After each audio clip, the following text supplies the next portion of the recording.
ಅವಾಗ ಏನಾಯ್ತು ರೀ, ಭಗತ್ ಸಿಂಗ್ ರವರ ಜೀವನ ಚರಿತ್ರೆಯನ್ನು ಕೇಳಿ ನನಗಂತೂ ಬಹಳ ಪ್ರಭಾವಿತನಾದ್ನಿ ರೀ. ನಾನು ಅವತ್ತಿನಿಂದನೇ ಡಿಸೈಡ್ ಮಾಡೀನಿ ರೀ, ಭಾರತ ದೇಶದ ಪ್ರಗತಿಗೋಸ್ಕರ ಏನಾದರೂ ನೀಡ್ಬೇಕಂತಂದು. ಅವತ್ತಿಂದ ಯೋಚನೆ ಮಾಡಿದಂದ್ರೂ ಕೂಡ ಅವತ್ತಿನಿಂದನೇ ಪ್ರಾರಂಭ ಮಾಡಿದ್ದೀನಿ ರೀ, ಏನೇನು ನೀಡಬೇಕು ಏನೇನಿಲ್ಲ ಅಂತಂದು. ಸಣ್ಣದಾಗಿ ಆರಂಭವಾಗಿದೆ, ಬಟ್ ಅದನ್ನು ಇನ್ನೂ ದೊಡ್ಡದಾಗಿ ಆರಂಭಿಸ್ಬೇಕಂದ್ರೆ ನನ್ನ ಬಹಳ ದೊಡ್ಡ ಆಸೆ.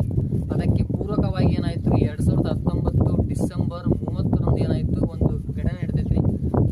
ನಾನು ಈ ಘಟನೆಗಳನ್ನು ಹೇಳ್ತಾ ಹೋಗಲ್ರಿ, ಇನ್ನು ಫ್ಯೂಚರ್ ಅಂದರೆ ಇನ್ನೊಂದು 2 ರಿಂದ 3 ವರ್ಷ ಆದಮೇಲೆ ಏನೇನಾಯಿತು ಏನೇನಿಲ್ಲ ಪ್ರತಿಯೊಂದು ಹೇಳ್ತಾ ಹೋಗ್ತೀನಿ. 2019 ಡಿಸೆಂಬರ್ 30ರಂದು ಒಂದು ಇನ್ಸಿಡೆಂಟ್ ನಡೆದೈತಿ. ಜೊತೆಗೆ 2022 ಆಗಸ್ಟ್ 18ರಂದು ಕೂಡ ಒಂದು ಇನ್ಸಿಡೆಂಟ್ ನಡೆದೈತಿ.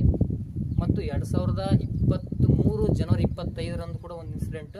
ಈಗ ರೀಸೆಂಟಾಗಿ 2024 ಆಗಸ್ಟ್ 9 ಮತ್ತು 10ರಂದು ಒಂದು ಇನ್ಸಿಡೆಂಟ್ ಆಗ್ತೈತಿ ರೀ. ಅದು ಯಾವ ರೀತಿ ಯಾವ ಇನ್ಸಿಡೆಂಟ್ ಅವು ಏನೇನು ಆಗುತ್ತೆ ನಾ ಎಲ್ಲ ಪ್ರತಿಯೊಂದು ಹೇಳ್ತಾ ಹೋಗ್ತೀನಿ ರೀ. ಬಟ್ ಹೇಳಕ್ಕೆ ಟೈಮ್ ಇಲ್ಲರಿ, ಈಗ ಕಟ್ ಮಾಡಿ. ನಾನು ಅಂದ್ಕೊಂಡ ಪ್ರಕಾರ ಏನಾಗಿತ್ತು ರೀ, ನನ್ನ ಯೋಜನೆಯ ಪ್ರಕಾರ 2025 ಸೆಪ್ಟೆಂಬರ್ 28ರಂದು ನಾ ಏನು ಮಾಡ್ಕೊಂಡು ಮಾಡಿದ್ದೆ, ನನ್ನ ಕನಸುಗಳನ್ನು ಆರಂಭಿಸಬೇಕಂತ ಮಾಡಿದ್ದೆ. ಅಂದರೆ after getting A government job. ಅಂದರೆ ನಾನೀಗ BSc B.Ed ಮುಗಿದಿದ್ದೇನೆ ಅಂತ.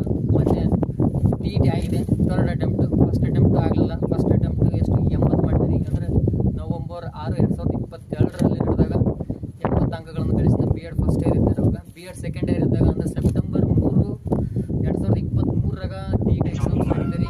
ಅವಾಗ ಕೂಡ 87 ಅಂಕಗಳನ್ನು ತೆಗೆದುಕೊಂಡು ನಾನು ಕ್ಲಿಯರ್ ಮಾಡೋದಾಗಲಿಲ್ಲ. ಅಂದರೆ 90 ನಮ್ಮ ಕ್ಯಾಸ್ಟಿಗೆ ರೀ. ಮೊನ್ನೆ ರೀಸೆಂಟಾಗಿ 2024 ಜೂನ್ 30ರಂದು ನಡೀತಲ್ರಿ, ಅವತ್ತು 95 ಅಂಕಗಳನ್ನು ಗಳಿಸಿ ಈ TET ಕ್ಲಿಯರ್ ಆಗಿದೆ ರೀ. ನೆಕ್ಸ್ಟ್ GPT ಅಂದರೆ GPS ಕರಿತೀನಿ ಅಂತ ಹೇಳ್ತಾ ಇದ್ದಾರೆ. ಅದು ಯಾವಾಗ ಕರಿತಾರೋ ಕೊಡ್ತಾರೋ ನನಗೆ ಗೊತ್ತಿಲ್ಲ ರೀ. ಬಟ್ 2025 ಒಳಗಡೆ ಅಂದ್ರೆ ನೆಕ್ಸ್ಟ್ ಇಯರ್ ಸೆಪ್ಟೆಂಬರ್ 28, 2025 ಒಳಗಡೆ ಗೊತ್ತಾಗಿರುತ್ತೆ ರೀ. ಎಕ್ಸಾಮ್ಸ್ ಬರೆದಿರ್ತೀನಿ.